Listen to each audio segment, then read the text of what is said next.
নমস্কার, welcome to my channel. আমি অনিতা ঘোষ।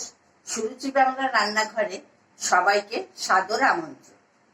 আবার আমি আমার চ্যানেলে আর একটা নতুন পর্ব নিয়ে আপনাদের সামনে হাজির হয়ে গেলাম।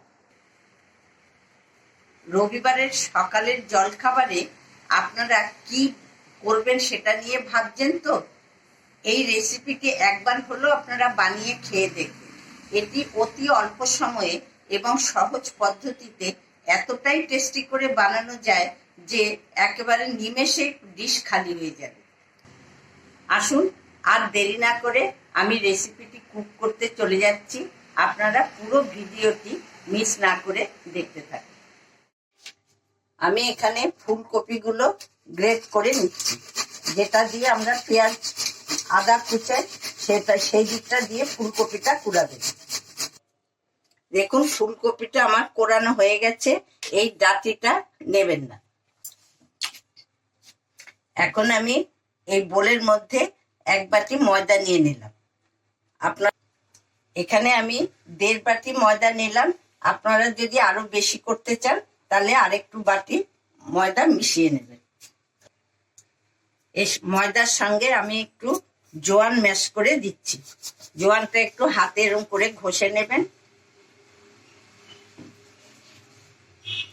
তারপরে দিচ্ছি সামান্য একটু নুন।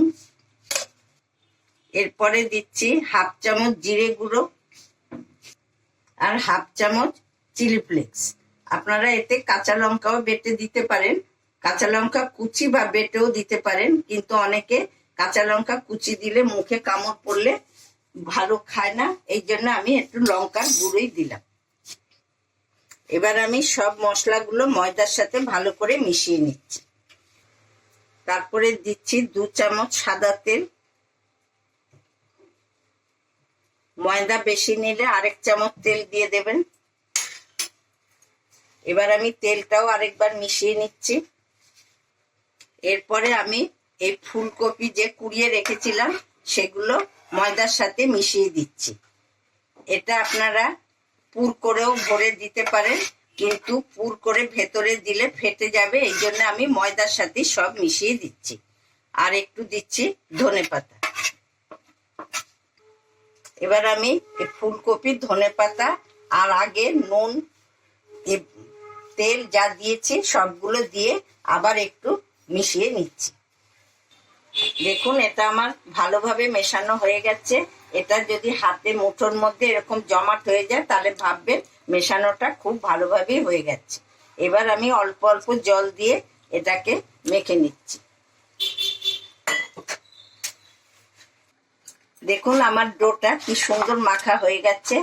একদম এরকম বেশি শক্তও হবে না, আবার খুব বেশি নরমও হবে না, এরকম করে মেখে নিতে হবে। এবার আমি এতে একটু সামান্য তেল দিয়ে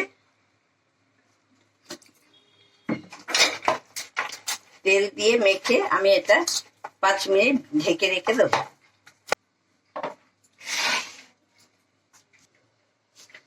আমার 5 মিনিট হয়ে গেছে। এবার আমি এটার থেকে একটা একটা করে লেচি কেটে নিচ্ছি।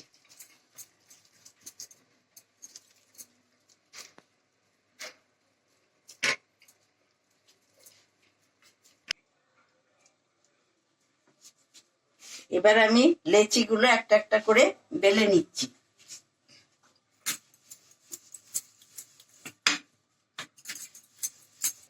লেচিগুলো আমার সব বেলা হয়ে গেছে।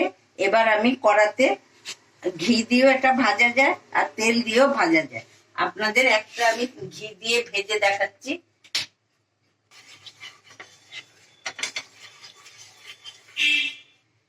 ঘি আমার গরম হয়ে গেছে। এবার আমি একটা একটা করে দিয়ে দিচ্ছি।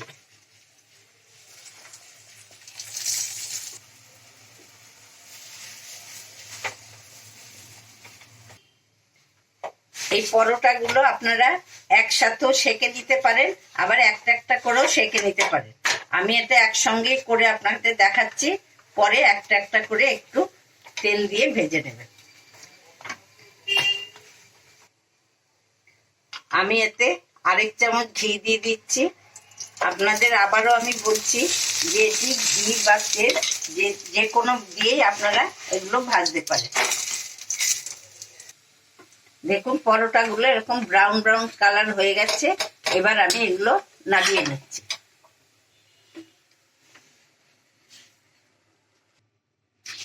ফুলকপির পরোটা দেখতে এতটাই লোভনীয় হয়েছে, খেতে না কত সুস্বাদু হবে। যদি আমার রেসিপিটি আপনাদের ভালো লাগে তাহলে একবার বাড়িতে বানিয়ে খেয়ে দেখবেন। এখন পরোটা আমি সার্ভ করে দিচ্ছি। এটি লঙ্কার আচার, টমেটো সস বা ধনেপাতা চাটনি দিয়েও খুব ভালোভাবেই খেতে পারবেন। খুব টেস্টও লাগবে এই আচারগুলো দিয়ে খেলে। আজকে আমার লঙ্কার আচার নেই বলে আমি লঙ্কার আচার দিতে পারলাম না, আপনারা লঙ্কার আচার দিয়েও খেতে পারেন। আমার রেসিপিটি কেমন লাগলো কমেন্ট বক্সে জানাতে ভুলবেন না। যারা কমেন্ট বক্সে আমার রেসিপিগুলো কমেন্ট করেন তাদের প্রত্যেককে ধন্যবাদ জানাই। তাদেরকে অসংখ্য ধন্যবাদ। চ্যানেলটিকে সাবস্ক্রাইব করে আমার পাশে থাকবেন। আজ এখানেই আসি।